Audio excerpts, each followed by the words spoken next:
할렐루야. 주님의 은혜가 오늘 여러분 삶 가운데 가득하시기를 주의 이름으로 축원을 드립니다.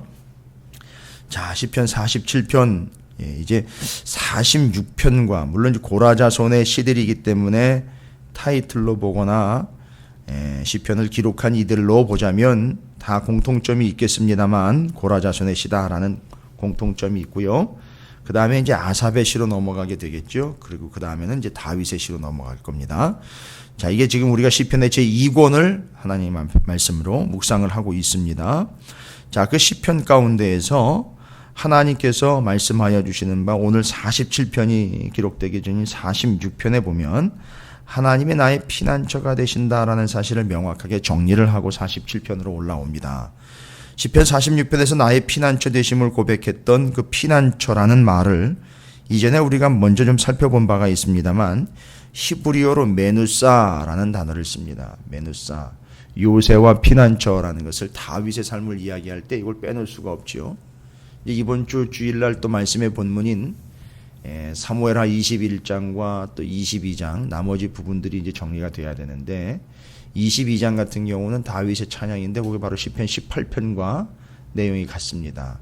이제 그러다 보니까 다윗의 삶과 시편이라는 것에 대해서 연구할 때에 다윗이 그 피난처요 요새다라는 것과 시편에 아주 대놓고 사용하고 있는 표현들이죠. 전매 특허라고 할 수 있죠. 요새, 피난처, 바위, 그늘 뭐 이런 말들. 근데 그 피난처라는 히브리어로 메누사라는 말은 일전에도 설명을 드렸습니다만 기억을 다시 한번 좀 해보시면 백기를 들고 바로 그 대상에게 항복하며 나아가는 겁니다. 이제 나는 더 이상 대항하거나 거스르거나 또 어떤 것들을 거부할 수 있는 힘이 있는 게 아니고 그냥 전적으로 다 내 목숨까지도 당신께 맡깁니다 하면서 백기를 들고 항복하며 나아가는 거거든요. 그 메누사라는 단어가 바로 그게 항복하다, 투항을 하다, 아예 백기를 들고 쫓아가다 이런 얘기입니다. 그러니까 전쟁하다가요 상대방이 완벽하게 힘이라든지 뭐 어떤 전력적인 측면에 있어서 이건 싸우다가는 완전히 그냥 박살이 나겠구나 하고 도저히 상대가 안 되면 빨리 손 들고 가야죠. 손 들고 항복하고 가야 되는 겁니다. 이스라엘이 북이스라엘이 아수르에게 망하고 남유다가 홀로 남아가지고 고군분투하면서 어떻게 해서든지 바벨론에게 좀 대항을 해가지고 살아남아 볼까 했는데 포로되는 것만은 어떻게 좀 막아볼까 했는데 예레미야가 계속 얘기한 거죠. 손 들고 항복해라. 그건 바벨론에게 항복하는 게 아니라 메누사 하는 것이다. 뭐냐? 백기 들고 하나님 앞에 우리는 죄인입니다 하고 투항하고 나아가는 거다.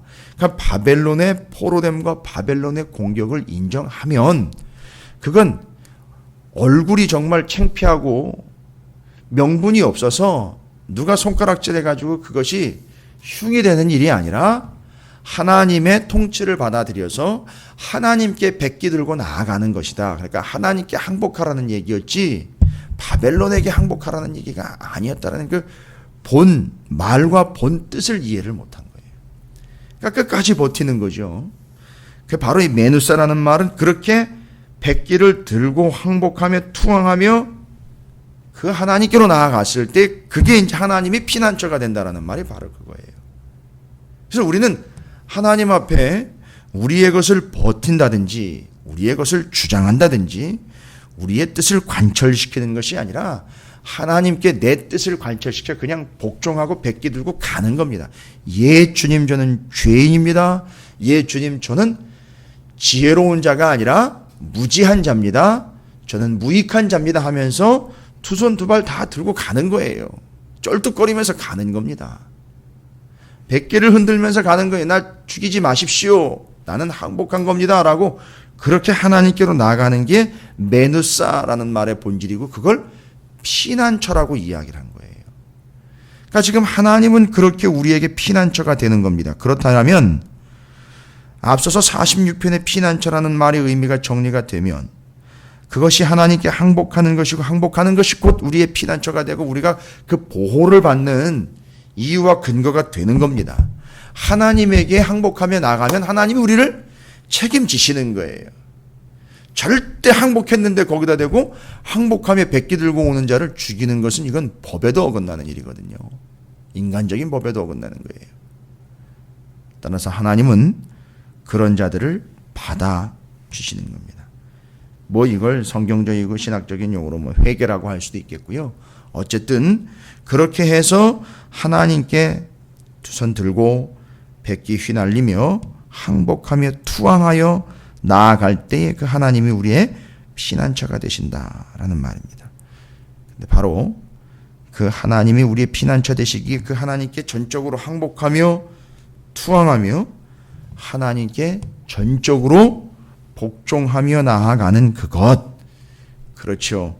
바로 이제 하나님이 나의 피난처이십니다 라고 하는 것이 찬양이라고 우리는 이제 그걸 내용으로 삼아서 하나님은 이러이러해서 나의 피난처가 되십니다 라고 말로 그 내용을 고백하는 것도 찬양, 찬송이라고도 하지만 근본적인 내용으로 치면 하나님께 100% 충성하며, 충성이라는 말 이미 나오기 이전에 내가 죄인이고 죽을 수밖에 없으니 나를 살려주세요라고 항복하고 투항하는 거예요.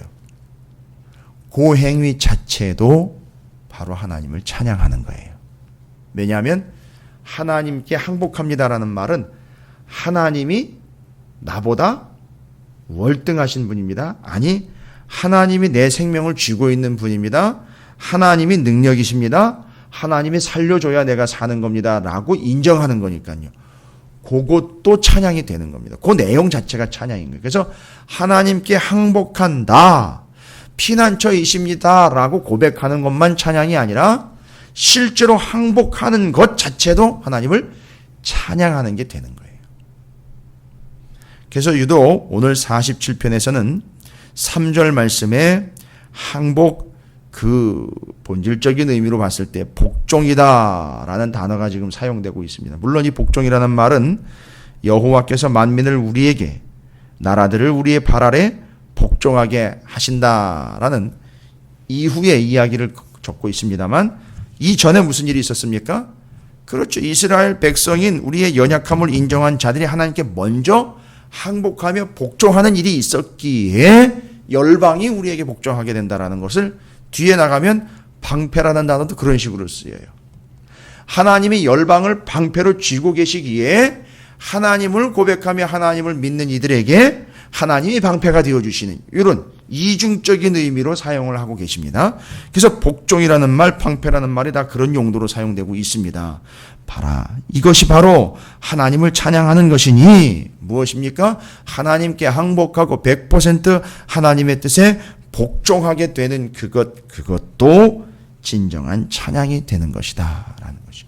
그래서 말로만 뭐 곡을 붙여가지고선 노래를 해야만 그것이 찬양이 아니라 오늘날에 이제 그게 문제죠. 그렇게 하고는 돌아서서는 이제 내 자아는 버젓이 살아있는 것이죠. 그게 진정한 찬양이 아니라 완벽하게 100% 하나님 처분에 맡깁니다, 살려주세요, 항복합니다 하는 것 자체가 찬양이 되는 거예요. 그래서 아예 그렇게 기억하십시오. 찬양은 곧 복종이다. 찬양은 곧 항복이다. 항복하는 것, 그것이 곧 하나님을 찬양하는 것이다 라는 거예요. 그래서 이 항복이라는 말은 이미 행동이 들어가 있는 거죠. 우리가 하나님 앞에 두 손 들고 실제로 백기를 흔들리며 나아가고 있는 거 아닙니까? 그리고 항복합니다 라고 실제로 나아가고 있는 거잖아요. 그게 찬양이라는 겁니다. 그게 하나님을 높여드리는 거예요. 여러분, 이 새벽이 그런 자리가 되시기를 주님의 이름으로 축복합니다. 우리가 나올 때는 뭘 얻어내려고 나오는 것이 아니고요. 그냥 두 손 들고 백기 들고 하나님 앞에 나오는 거예요. 주님 나를 박대하시면 내가 갈 데가 없습니다. 주님이 나를 용납해 주시지 않으면 나는 세상에서 천덕꾸러기입니다. 어디로 갈 데가 없습니다. 주님 나를 받아주세요. 다 죽겠습니다. 저 이대로 내버려두면 저는 죄 가운데 그냥 죄로 썩어 문드러질 존재로 그냥 그렇게 살다가 지옥으로 가버립니다. 하나님 받아주십시오 하면서 나오는 것 자체가 그게 하나님 찬양하는 거 아니고 뭐겠습니까? 그건 온 몸으로 삶으로 그냥 존재로 하나님을 찬양하는 겁니다. 따라서 항복, 복종 하나님 앞에 다 내려놓는 것이죠. 그것이 곧 하나님을 찬양하는 것이다. 잊지 마십시오. 이것이 하나님의 말씀을 복종하는 것, 맞아요. 순종하는 것. 하나님의 말씀에 울타리를 벗어나면 안 된다. 하나님의 말씀을 행하는 그 열매를 맺어야 된다라는 것에 대한 말씀을 제가 지난 수요일에도 말씀을 드렸지만, 그 모든 것이 다 뭘 의미하는 거냐. 그게 다 하나님 찬양하는 거예요. 인정하고 고백하는 거기 때문에. 자, 이것이 첫 번째 의미입니다. 찬양은 곧 복종이다. 하나님 앞에 항복하는 거다. 생각을 해보십시오.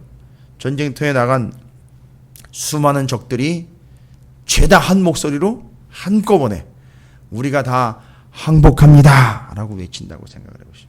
여러분, 그게 찬양이에요. 결론은 그게 우리의 항복을 받아줄 그 대상에 대한 찬양인 겁니다. 이제 우리는요, 온 교회와 성도들이 하나님 처분에 맡깁니다. 하나님 항복합니다.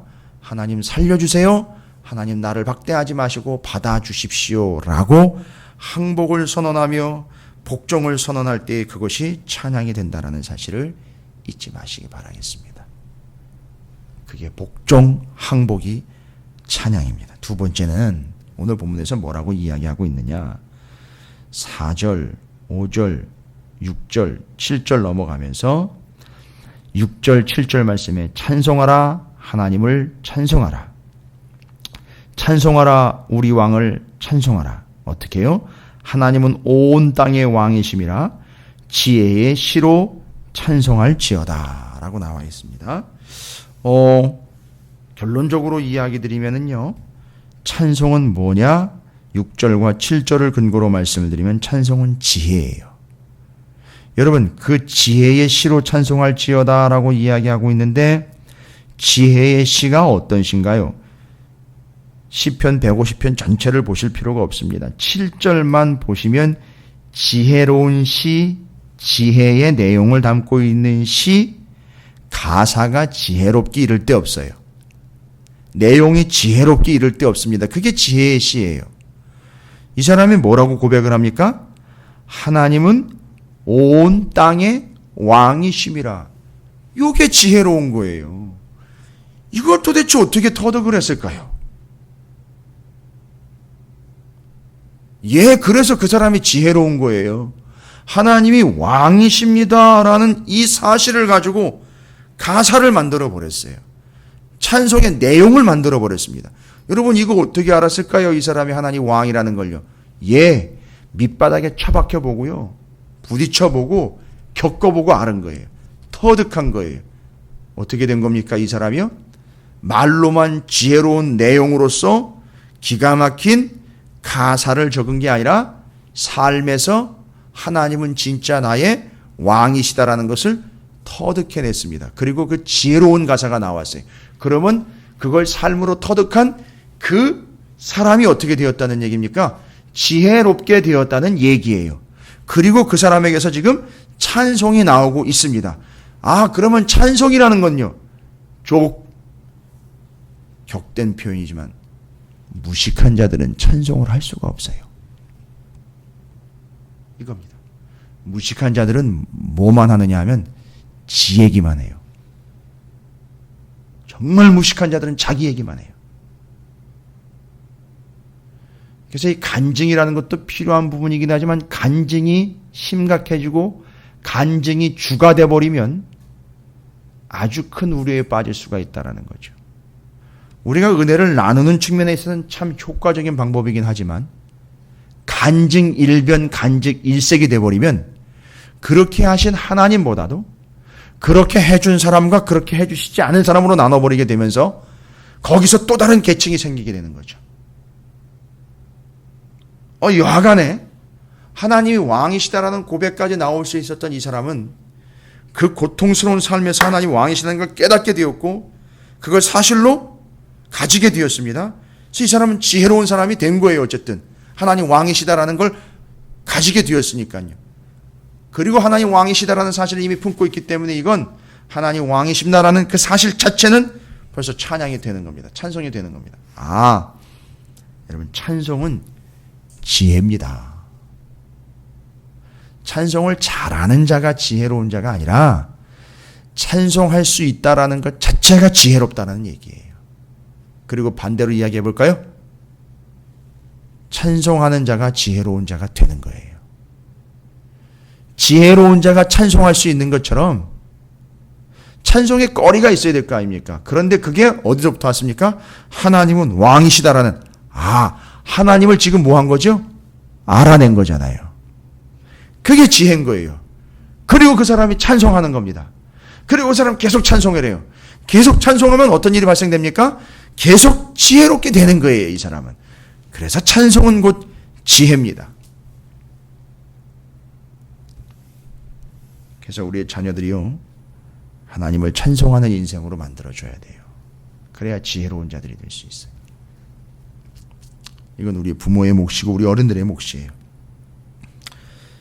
좀 전에 제일 첫 번째로 하나님으로 모시고 하나님께 백기 들며 항복하며 복종하는 것, 그것이 곧 찬양이다.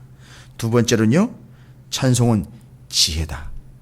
지혜가 곧 찬송이다. 찬송하는 자가 지혜로운 자요, 지혜로운 자가 찬송할 수 있다라는 것. 그래서 찬송은 곧 지혜다. 왜 지혜냐?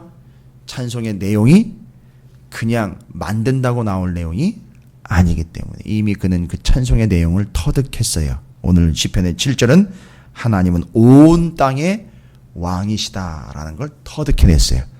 그걸 알아낸 것 자체가 그 사람이 지혜로워졌다라는 얘기고, 그 사람은 그걸 찬송하는 겁니다. 그래서 그를 지혜로운 자라고 이야기하고 찬양자라고 이야기를 합니다. 그래서 찬송은 지혜이고 찬송하는 자는 지혜로운 자이고 지혜로운 자는 당연히 찬송한다라는 것을 우리는 알 수 있습니다. 끝으로 세 번째는요, 8절과 9절의 말씀이 하나님이 뭇 백성을 다스리시며 하나님이 그의 거룩한 보좌에 앉으셨도다. 뭇 나라의 고관들이 모이며 아브라함의 하나님의 백성이 되도다. 세상의 모든 방패는 하나님의 것이며 그는 높임을 받으시리로다. 세상의 방패라고 표현이 되고 있는데요, 방패든 자들은 다라는 얘기로 보시면 돼요. 세상에 방패를 든 자들이 누구죠? 군인들입니다. 나라마다 방패도 조금씩 다르지만 나라마다 전쟁을 위하여 다 전쟁터에 나갈 때 방패를 들고 나가죠. 근데 뭐라고 여기 기록되어 있느냐 하면 세상의 모든 방패는 다 하나님 거다, 이겁니다.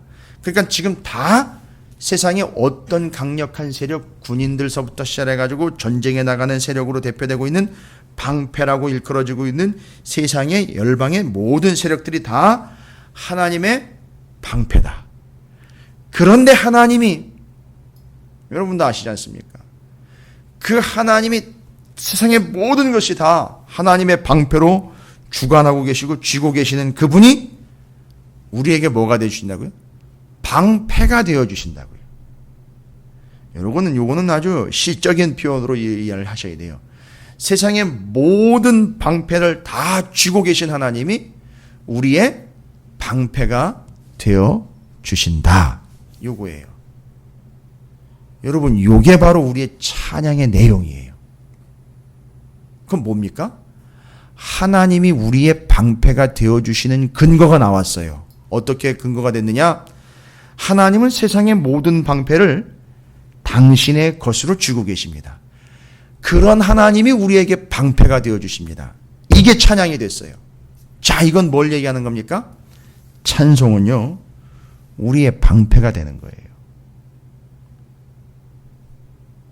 여러분이 그런 어르신들의 이야기, 우리 믿음의 선배들에게 계세요. 그래서 영적인 대적자들이나 귀신의 문제들 때문에 귀신을 내어 쫓을 때에는 찬송으로 귀신을 내어 쫓고, 영적인 문제들 앞에서 뜨겁게 찬양을 하는 이유에 대해서 그냥 귀신들을 시끄럽고 정신없게 해가지고 내쫓는 개념이 아닙니다. 그게 바로 그 방패가 되시는 하나님을 찬양하면서 그 찬양 자체가 무엇이 되어버리냐면 방패가 되는 거예요. 여러분, 이 사실을 좀 잊지 마시길 바라겠습니다. 찬송하는 자 곧 방패를 소유하는 자가 되는 거예요. 그래서 그 찬송은 곧 우리의 방패가 되는 겁니다. 우리의 찬양을 받으실 하나님이 우리의 방패가 되시는. 근데 그분은 세계 열방의 모든 방패를 다 쥐고 계시는 분이에요. 이스라엘의 역사에 예루살렘을 쳐들어온 아수르의 18만 5천이 하루 저녁에 다 싹 몰살당하게 되는 그런 놀라운 일들이요. 방패 다 뺏어버리신 거죠. 그리고 방패조차 쓸 수 없었던 예루살렘을 하나님이 지키신 바로 그것이요. 우리는 그걸 찬양하는 겁니다. 바로 그 찬양이 우리의 방패가 된다는 사실입니다. 오늘 세 가지로 찬양을 제가 정리합니다. 47편에 나와 있는 내용을 통해서 시편의 찬양, 찬송, 단순히 곡조가 있는 그런 오늘날 우리가 이야기하고 있는 그런 리듬을 타는 그런 개념들이 그거보다 더 깊이 들어가고 더 넓게 들어가는 찬송, 하나님 찬송함과 하나님 찬양함. 찬송의 의미가 뭡니까? 찬송은 곧 복종이다라는 거예요. 두 번째, 찬송은 곧 지혜다라는 겁니다. 세 번째, 찬송은 곧 우리의 방패다. 여러분 마음껏 하나님을 찬양하시고 찬송하시기 바라겠습니다. 그 하나님이 여러분에게 왕이 되시고 하나님이 여러분에게 지혜와 능력이 되시고 그 하나님이 여러분에게 방패가 되시는 것 바로 그 찬송과 찬양을 통해서 늘 확인하시기를 주님의 이름으로 축복합니다.